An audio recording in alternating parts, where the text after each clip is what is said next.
Rodney Alcala was charming, he was handsome, he was also a monster. Known as the dating game killer, Alcala's story is one of deception and horror. In 1978, he appeared on the popular TV show The Dating Game. He smiled, he joked, and he won.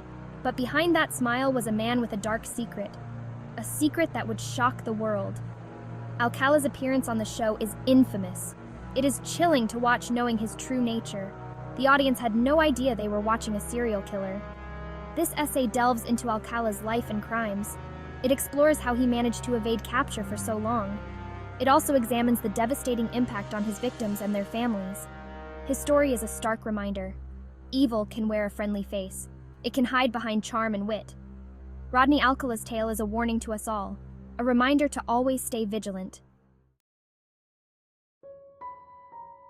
Rodney Alcala was born on August 23, 1943, in San Antonio, Texas. His early life was tumultuous. His father abandoned the family when Alcala was just a child. This left his mother to raise him and his two sisters alone. They moved to Los Angeles when Alcala was 12. This move marked the beginning of his troubled journey. Alcala was intelligent. He had an IQ of 135. He excelled in school and was seen as a bright student. However, there were early signs of trouble. He was known to be manipulative and exhibited a lack of empathy. These traits would later define his criminal behavior. In 1961, Alcala joined the U.S. Army. He served as a clerk, but had a nervous breakdown in 1964. Diagnosed with antisocial personality disorder, he was discharged. This marked a turning point. His descent into darkness had begun.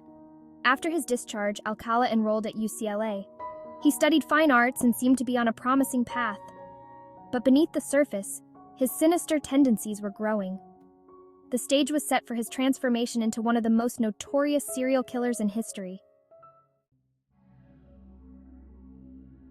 In 1968, Rodney Alcala committed his first known crime. He lured 8-year-old Tali Shapiro into his apartment. A concerned witness saw the young girl get into Alcala's car and called the police. When they arrived, they found Shapiro severely beaten and raped. Alcala had fled, leaving behind a trail of horror. He escaped to the East Coast, enrolling at NYU under the alias John Berger. He studied film under Roman Polanski. During this time, he continued his predatory behavior. He worked as a camp counselor in New Hampshire, using his charm to mask his true intentions. In 1971, Alcala was placed on the FBI's 10 most wanted fugitives list. A couple recognized him from the list and tipped off authorities. He was arrested and extradited to California. However, due to a lack of evidence, he was convicted only for assault and served a brief sentence. This was a missed opportunity to stop a predator early on. Upon his release, Alcala moved freely. His charm and intelligence allowed him to blend in. He continued his education, earning a degree in fine arts from UCLA, but his criminal activities were far from over. He was just getting started. Rodney Alcala had a method. He used his photography skills to lure his victims. He would approach young women and girls, offering to take their pictures. His charm and good looks made him seem trustworthy. Many fell into his trap, never suspecting his true intentions. Alcala's victims ranged in age from young girls to adult women. He would often gain their trust before attacking. His usual method involved strangulation, often using objects like shoelaces or a belt. He enjoyed torturing his victims, prolonging their suffering. It was part of his twisted pleasure. He was meticulous. He would often take photos of his victims before and after their deaths. These photographs were later found in a storage locker. They provided chilling evidence of his crimes. The images captured the horror and fear his victims experienced in their final moments. Alcala's ability to blend in was his greatest weapon. He was a chameleon, changing his appearance and identity to evade capture. His charm and intelligence made him a master manipulator. He was a predator hiding in plain sight. Section 5. A Timeline of Terror, Evading Capture.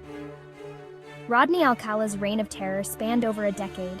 From the late 1960s to the late 1970s, he committed numerous murders. His ability to evade capture was baffling. Each time he was arrested, he managed to slip through the cracks of the justice system. In 1974, he brutally murdered Cornelia Crilly, a 23-year-old flight attendant. This crime went unsolved for decades. the same year he killed Ellen Jane Hoover, the daughter of a Hollywood nightclub owner. Her body was found in 1977, but it took years to link Alcala to her death. Alcala's most infamous period was from 1977 to 1979. During this time, he murdered at least 4 young women in California. Each crime was brutal, marked by his signature method of strangulation and torture. He left little evidence, making it difficult for authorities to connect the dots. Despite multiple arrests, Alcala managed to avoid long-term imprisonment. His charm and intelligence often fooled those around him. He presented himself as a reformed man, but his dark desires never waned. It wasn't until a dedicated investigation that his true nature was fully uncovered. Section 6. The Dating Game Appearance, a Twisted Irony. In 1978, Rodney Alcala appeared on The Dating Game. Alcala, with his charismatic smile and witty answers, won the game. The Bachelorette Cheryl Bradshaw chose him, but after the show she found him creepy and decided not to go on the date. The irony of his appearance on the show is chilling. Here was a man, a serial killer, being presented as a charming bachelor. The audience had no idea. It was a stark reminder of how easily Alcala could deceive those around him. The dating game killer moniker would forever be linked to this twisted irony. Section 7. The Investigation and Capture. The investigation that led to Rodney Alcala's capture was extensive. In 1979, 12-year-old Robin Samso disappeared in Huntington Beach, California. Her body was found 12 days later in the foothills of the San Gabriel Mountains. This case would be the turning point in the hunt for Alcala. A sketch of the suspect was released, and Alcala's former parole officer recognized him. Alcala was arrested in July 1979. During a search of his mother's house, police found a storage locker key. The locker contained hundreds of photographs of young women and boys. It was a treasure trove of evidence. The photographs were crucial. They linked Alcala to numerous unsolved cases. Detectives painstakingly reviewed each image, identifying several victims. These photos provided the evidence needed to build a strong case against him. They revealed the extent of his crimes. Alcala was charged with the murder of Robin Samso. The trial was lengthy with multiple appeals. However, the evidence was overwhelming. The photographs, combined with witness testimonies, sealed his fate. Alcala's reign of terror was finally coming to an end. Section 8. Impact on victims and their families. The impact of Rodney Alcala's crimes on his victims and their families was devastating. Each life he took left a void that could never be filled. Families were shattered, their loved ones ripped away in the most brutal manner. The pain and suffering endured by the victims were unimaginable. Many families struggled with the loss for years. The uncertainty and lack of closure haunted them. Some victims remained unidentified for decades. The discovery of the photographs in Alcala's storage locker brought some answers, but also reopened old wounds. It was a bittersweet revelation. Survivors of Alcala's attacks were left with deep psychological scars. The trauma of their encounters with him affected their lives profoundly. Some struggled with trust issues, while others faced long-term mental health challenges. The shadow of Alcala's actions loomed large over their lives. The broader community also felt the impact. Alcala's crimes instilled fear and paranoia. Parents became more protective of their children. The trust in strangers was eroded. Alcala's actions had a ripple effect, leaving a lasting mark on society. Section 9. The Arrest, Trials, and Sentencing. Rodney Alcala's arrest in 1979 marked the beginning of a long legal battle. He was initially convicted of Robin Samso's murder in 1980. However, the conviction was overturned twice due to procedural errors. In 2010, he was finally convicted and sentenced to death. The trials revealed Alcala's brutality. Photographs from his storage locker were key evidence. They showed a man who enjoyed his victims' suffering. Witnesses, including survivors, gave powerful testimonies. In 2010, Alcala was convicted of 5 murders in California. The evidence was overwhelming, and the jury recommended the death penalty. Judge Francisco Briceño sentenced Alcala to death. Even after his sentencing, Alcala's legal battles continued. He faced additional charges in New York for the murders of Cornelia Crilly and Ellen Jane Hoover. In 2012, he pleaded guilty and received additional prison sentences. Alcala's reign of terror had finally come to an end, but the scars he left behind remained.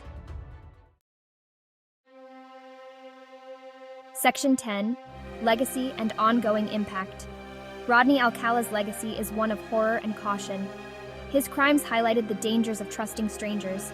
They exposed flaws in the legal system. Alcala's story is a grim reminder of evil behind a charming facade. The photographs found in Alcala's storage locker continue to haunt investigators. Many of the individuals in the images remain unidentified. Authorities have released some of the photos to the public. The full extent of Alcala's crimes may never be known. The impact on the victims' families is ongoing. They continue to seek closure and justice for their loved ones. Support groups have formed to help them cope with their loss. Alcala's actions have left a lasting mark on their lives. Rodney Alcala's story is a stark reminder of the importance of vigilance and awareness. It underscores the need for a robust legal system to protect the innocent. His legacy is a cautionary tale, one that will be remembered for generations. The dating game killer may be behind bars, but his impact will never be forgotten.